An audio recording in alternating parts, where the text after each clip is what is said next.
Bonjour à tous. Cette séquence va aborder la photogrammétrie SFM.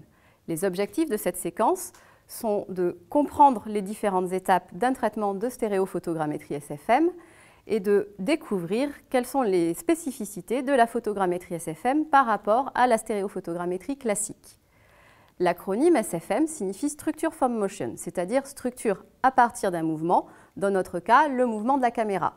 La photogrammétrie SFM est donc une approche qui va combiner la stéréoscopie, comme la stéréophotogrammétrie classique, ainsi que la vision par ordinateur.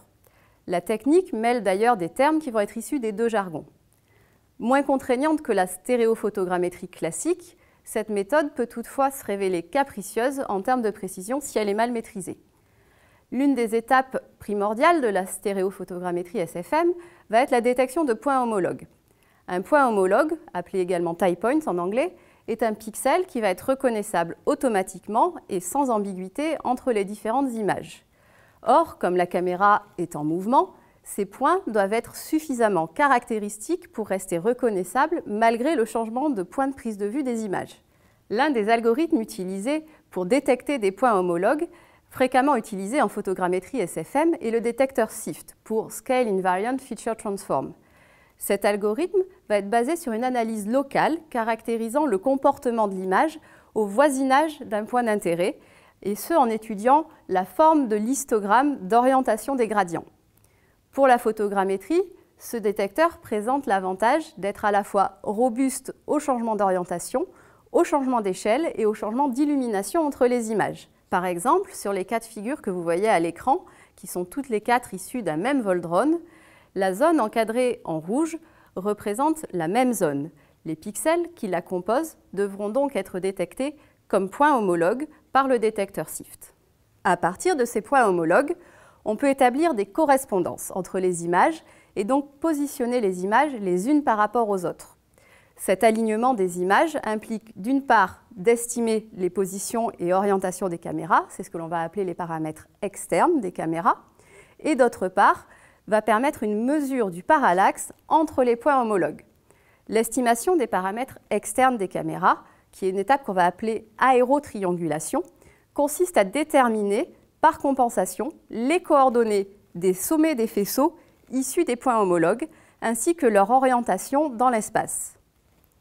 On va alors pouvoir appliquer les équations de collinéarité pour calculer la position relative des points homologues. Le nuage de points 3D qui va être obtenu à partir de ces seuls points homologues va être qualifié de nuage de points épars.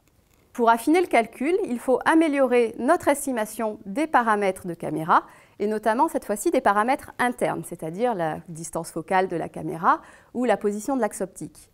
Pour ce faire, on va optimiser l'ajustement des faisceaux en s'appuyant sur la connaissance soit de points de contrôle, qu'on va qualifier de GCP pour Ground Control Points en anglais, soit sur la connaissance de la position précise des caméras au moment de la prise de vue. L'ajustement des faisceaux sur ces points de contrôle va permettre de minimiser l'erreur à l'intersection des faisceaux issus d'un même point en affinant l'estimation des paramètres internes de la caméra.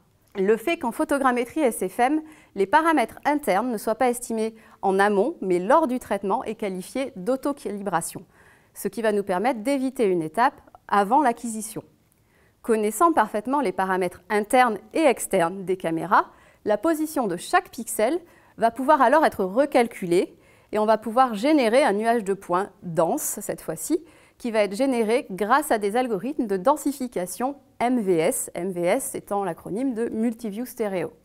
Dans le cadre de problématiques environnementales, la reconstruction 3D n'a de sens que si elle est bien localisée et orientée dans l'espace, et notamment dans un système de coordonnées courant, comme par exemple des coordonnées géographiques WGS84, des coordonnées UTM ou des coordonnées RGF93, Lambert93 en France métropolitaine.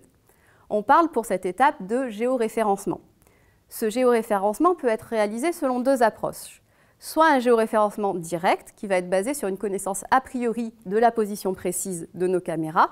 Par exemple, si on utilise des photos qui auront été géotaguées par un système de positionnement RTK, soit un géoréférencement indirect qui va être basé sur des points de contrôle au sol, donc les GCP, les Ground Control Points que nous avons déjà évoqués, et dont la position est connue précisément et que l'on va en parallèle pointer sur les images. En prenant en compte ces GCP dans l'aérotriangulation, les positions des caméras sont calculées en absolu dans un repère cartographique. Le nuage dense de points 3D géoréférencés peut alors être exporté en l'état. Il peut également être maillé ou interpolé sur une grille régulière pour générer un modèle numérique de terrain ou MNT. Ce nuage de points, qui comporte également une information de couleur, puisque les photos à la base utilisées sont en couleur, va permettre également de générer une orthophotographie ou une orthomosaïque. Par comparaison à la stéréophotogrammétrie classique, la photogrammétrie SFM a apporté une plus grande souplesse, notamment lors de l'acquisition. En effet, la photogrammétrie SFM va permettre d'utiliser des caméras plus grand public, alors que ces caméras ont en réalité des focales qui sont généralement plus courtes et qui engendreraient en théorie plus de distorsion sur nos images. Cette photogrammétrie SFM va permettre également de travailler sans calibration a priori pour estimer les paramètres internes.